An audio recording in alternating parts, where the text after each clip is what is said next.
म्हणजे पालकमंत्री चषक ही स्पर्धा फक्त देवगडमध्येच नाही, संपूर्ण जिल्ह्यामध्ये साहेबांच्या आदेशाने या ठिकाणी आम्ही राबविणार आहोत। याचं कारण राबवण्याचं कारण असं आहे की प्रत्येक भजनी कलाकाराला संघटित करणं आणि भजनी कलाकाराला मान सन्मान मिळवून देणं, यासाठी साहेबांनी जी केलेली मेहनत आहे मी त्यांच्या मागे आहे। गेली 2 वर्ष मी साहेबांकडून वेगवेगळ्या माध्यमातून भजनी कलाकारांसाठी वेगवेगळे प्रयत्न चालू आहेत, पण त्यातले हे 2 प्रयत्न मी आपल्याला सांगितले। आपल्याला मानधन मिळायला सुरुवात झालेली आहे, भजनी कलाकारांना न्याय मिळायला सुरुवात झालेली आहे आणि म्हणून भजनी कलाकार संघटित झाला पाहिजे।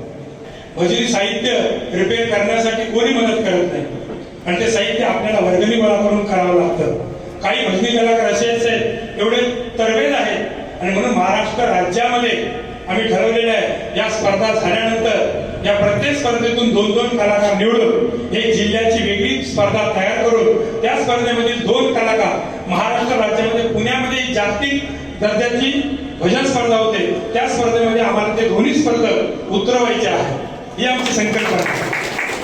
मला या माध्यमातून एवढंच सांगतो की साहेब आपण या ठिकाणी आला आणि या पहिल्या भजन स्पर्धेचं उद्घाटन आपल्या हस्ते झालं, आम्हाला फार आनंद झाला आणि खरोखरच आताही तालुक्यामध्ये अशा दर्जेदार स्पर्धा आपल्या माध्यमातून आम्ही राबवणार आहोत। या ठिकाणी खरोखरच देवगड तालुक्यातील देवस्थान कुणकेश्वर देवस्थान समितीने साहेब आमची अतिशय चांगली व्यवस्था केलेली आहे।